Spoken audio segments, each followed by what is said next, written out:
The quiet hum of machines filled the hospital room.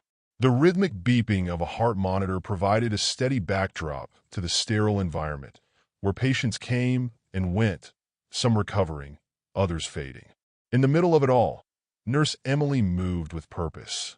She had been working at St. Mary's Hospital for years, and in that time, she had seen countless patients. Some had families who visited daily, bringing flowers and warm smiles. Others had no one, left to recover, or not alone. And then there was Mr. Dawson. Mr. Dawson had been in the hospital for weeks now. He was an elderly man, frail and quiet, his body weakened by time and illness. But it wasn't just his health that seemed to be failing him. It was his spirit. Emily had noticed it early on. Unlike other patients, he never received visitors. No family members sat by his bedside. No friends came bearing gifts or kind words. He spoke little, offering only curt replies when asked how he was feeling. But beneath the silence, Emily sensed something deeper, a loneliness that ran far beyond the hospital walls. "How are you feeling today, Mr. Dawson?" Emily asked one morning as she adjusted his pillows. The old man sighed, his eyes fixed on the window. "Same as yesterday," he muttered. Emily offered him a small smile. "Well, maybe today will surprise you." He scoffed, but there was a flicker of something in his eyes. Curiosity, perhaps. It was a small moment, but Emily held on to it. She had always believed that no one should go through pain alone. And whether Mr. Dawson liked it or not, she wasn't going to let him. Days turned into weeks, and Emily remained Mr. Dawson's primary nurse. She had learned how to navigate his moods, when to talk, and when to simply be present. He wasn't an easy patient, but she never let that discourage her. She noticed small details about him. He always kept his hands folded neatly on his lap, as if trying to maintain a sense of dignity despite his fragile condition. He refused to complain, even when the pain was evident in the tight clench of his jaw. And every morning, he stared out the window for long stretches, as if waiting for something or someone that never arrived. One afternoon, as she adjusted his blanket, Emily decided to push a little. "You know, Mr. Dawson, I read an article the other day about how loneliness can slow down recovery." She glanced at him, watching for a reaction. "It helps to talk, even if it's just about the weather." He chuckled dryly. "I've lived long enough to know that the weather changes whether I talk about it or not." Emily smirked. "Fair point. But I meant more about life. Your life. Everyone has a story." His lips pressed into a thin line. Not every story is worth telling. Emily didn't push further that day, but she made a silent promise to try again. The next morning, she arrived with his breakfast tray. As she set it down, she noticed an old, faded photograph on his bedside table. It was creased at the edges, but she could still make out the image. Mr. Dawson, much younger, standing beside a boy who looked no older than 10. They were smiling, arms around each other. Emily picked up the photo. This must be a special memory. For a moment, a softness entered Mr. Dawson's expression. Then, as quickly as it came, it disappeared. He took the picture from her hands and placed it face down on the table. "Just the past," he muttered. Emily hesitated, sensing something buried in that photo. But she let it go for now. Over the next few days, Emily noticed a shift in Mr. Dawson. He was still reserved, but there were moments, small, fleeting moments, when he seemed to want to talk. She just had to find the right way to open the door. One evening, as she was making her rounds, she found him staring at the same photograph she had seen earlier. The edges of the picture trembled slightly in his aged hands. "Who is he?" she asked gently. For a while he didn't respond. The only sound was the faint beeping of the machines monitoring his vitals. Then, with a sigh, he placed the photo back on the table and leaned against his pillow. "My son," he said finally. His voice was rough, almost as if he wasn't used to saying the words out loud. "His name is Daniel." Emily smiled. "He looks a lot like you." Mr. Dawson let out a hollow chuckle. "Maybe he did once." His gaze returned to the photo, his expression unreadable. "I haven't seen him in over 20 years. Emily's heart clenched. 20 years, she repeated. He nodded, but said nothing more. She wanted to ask what had happened, why they had lost touch, but she knew better than to rush him. Instead, she sat beside him and simply waited. After a long pause, he finally continued, his voice barely above a whisper. "We had a falling out," he admitted. "I was a stubborn man, proud. I thought I knew best." He shook his head. "I told him that if he left, he shouldn't bother coming back." Emily stayed silent, giving him the space to continue. "He was young," Mr. Dawson went on. "Barely 18. He wanted to live his own life, make his own decisions. I thought I was protecting him by being strict, but I see now that all I did was push him away." Emily's chest tightened. She had seen this kind of regret before, deep, aching sorrow that time only seemed to sharpen. "Did you ever try to reach out?" she asked softly. Mr. Dawson exhaled heavily. "I wanted to, many times. But the years passed, and the more time that went by, the harder it became. Eventually, I convinced myself that he had moved on, that he had built a life without me in it." His voice cracked slightly. "And maybe that's what I deserved." Emily's heart ached for him. He had spent years punishing himself, carrying this weight alone. "You know," she said, choosing her words carefully, "sometimes we think we're out of chances, but life has a funny way of surprising us." Mr. Dawson gave a bitter smile. "At my age, surprises don't come often." Emily didn't argue, but a thought had already started forming in her mind. Later that night, as she finished her shift, she found herself unable to stop thinking about Daniel. Was he still out there? Did he ever think about his father? Did he even know that Mr. Dawson was in the hospital, alone?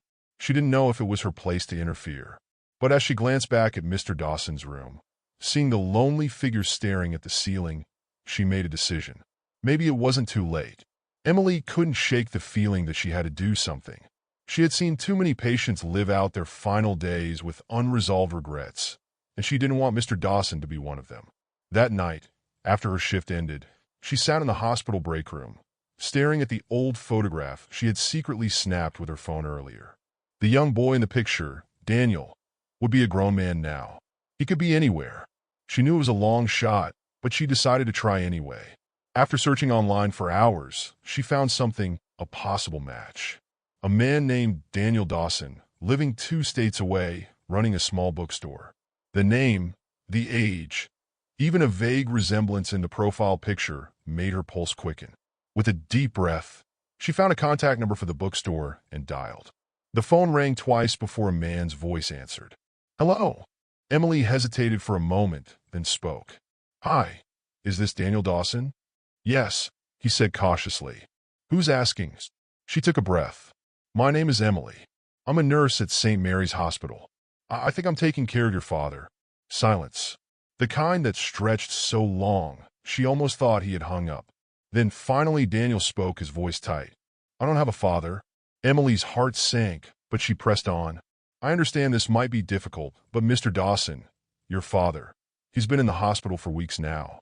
And," she hesitated, unsure how much to say, "he talks about you." A bitter chuckle came through the phone. "That's surprising.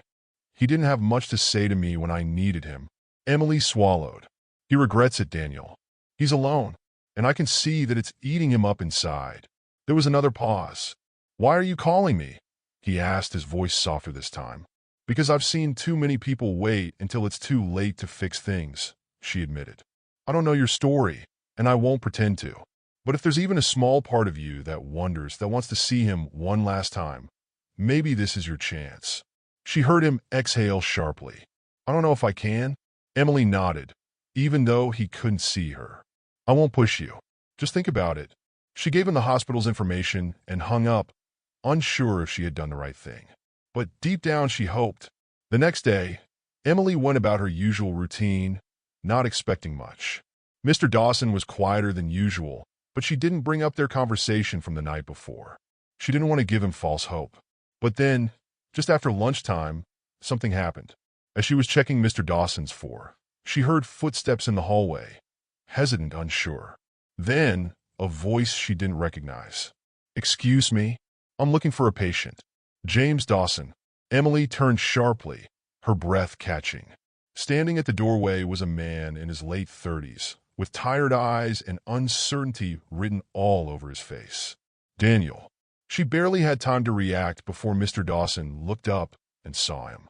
His frail fingers trembled as they gripped the bedsheet. His eyes widened. as if he couldn't believe what he was seeing. "Daniel?" His voice was barely a whisper. Daniel stepped inside, his jaw clenched, his expression unreadable. "Hey, Dad." The air in the room felt heavy with unspoken words. Emily stepped back, giving them space. For a long moment, father and son just stared at each other. Then Mr. Dawson's eyes filled with tears. "I didn't think I'd ever see you again," he choked out. Daniel swallowed hard. "I didn't either."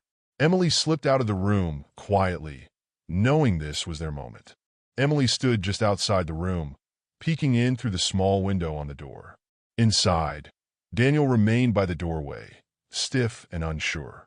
Mr. Dawson, still in bed, wiped at his eyes, looking as though he was afraid to blink, afraid that his son might disappear. A thick silence filled the space between them.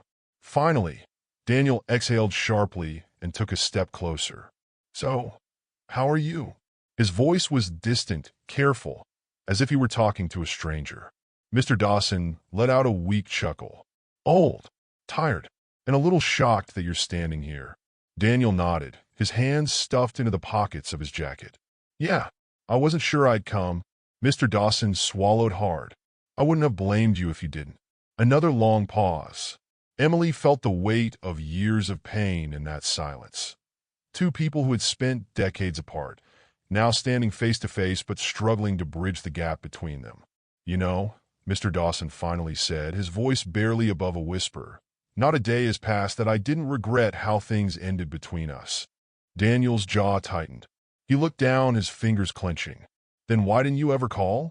Mr. Dawson's face crumpled slightly. "I was a coward." He exhaled heavily. "Every time I thought about reaching out, I convinced myself you wouldn't want to hear from me. And the longer I waited, the more I believed it." He looked up at his son with pleading eyes. "But I never stopped thinking about you, son. Never." Daniel shifted on his feet, uncertainty flickering in his expression. Emily could tell that a part of him wanted to believe those words, but another part still held on to the pain. "You were so sure you were right back then," Daniel muttered. "So sure that I was making a mistake." Mr. Dawson nodded slowly. "I was wrong." His voice cracked. "I thought I was protecting you, but I was just pushing you away. And I lost you because of it." Daniel let out a shaky breath, rubbing a hand over his face.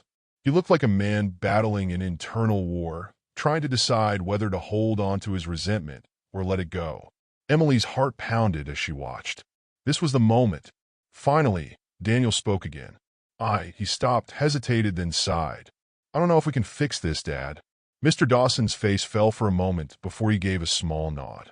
"I understand." Daniel looked at him for a long moment. "But I'm here." A spark of hope flickered in Mr. Dawson's tired eyes. "That's more than I ever thought I'd get." Daniel swallowed hard, his walls still up but visibly cracking. Then, after a moment, he pulled a chair closer to the bed and sat down. And for the first time in 20 years, father and son talked. Emily turned away from the window, a small smile playing on her lips. It wouldn't be easy for them, but at least they had taken the first step. The days that followed were unlike anything Emily had seen before. Daniel began visiting every afternoon, bringing books from his store and reading to his father. Their conversations were slow at first, tentative, careful, like two people afraid of breaking something fragile. But as time passed, their exchanges grew longer, warmer. Emily watched as Mr. Dawson, who once seemed weighed down by loneliness, now smiled more. His health didn't drastically improve. His body was still weak, but something inside him changed. The man who had once stared out the window in regret now looked forward to the next day. One evening, as Emily adjusted his blanket, Mr. Dawson looked up at her with a soft expression. "You gave me a gift I never thought I'd have," he murmured. She frowned slightly. "What do you mean?" He smiled faintly. "A second chance? If you hadn't reached out to Daniel, I would have left this world with my biggest regret still weighing on me." He squeezed her hand. "Thank you." Emily felt a lump rise in her throat. "You did the hard part, Mr. Dawson. You opened your heart." He chuckled weakly. "I think I just needed someone to remind me it wasn't too late." A week later, Mr. Dawson passed away peacefully in his sleep. Emily had known it was coming. His condition had been worsening, but it still left a deep ache in her heart. The only solace was that he hadn't died alone. At the funeral, Daniel stood by his father's casket, his face unreadable. But as people came up to express their condolences, Emily noticed something. He wasn't alone either. He had reconnected with an aunt he hadn't spoken to in years. Old friends of his father, who had once been like family, embraced him. And when he turned to Emily, there was something different in his eyes. Not just grief, but peace. After the service, Daniel found Emily by the entrance of the small chapel. "I never got to thank you," he said quietly. "You don't have to," she replied. He shook his head. "No, I do. If you hadn't called me, I would have missed this. I would have spent the rest of my life thinking I had no father left." His voice thickened. "But I did. And in the end, I think he needed me as much as I needed him." Emily smiled softly. "I'm glad you got that time together."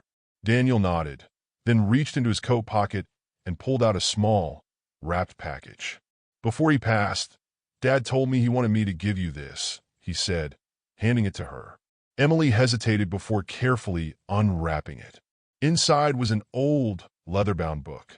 She opened it and saw an inscription on the first page, written in Mr. Dawson's shaky handwriting. "To Emily, thank you for reminding me that love never truly fades. You changed my life." Tears welled in her eyes as she traced the words. Daniel smiled softly. "He thought of you as family, you know." Emily let out a small laugh, blinking away tears. "He was family." As Daniel walked away, she clutched the book to her chest, feeling the warmth of Mr. Dawson's final gift. She had always believed that being a nurse meant healing people physically. But now, she realized that sometimes the greatest healing wasn't in medicine, it was in human connection.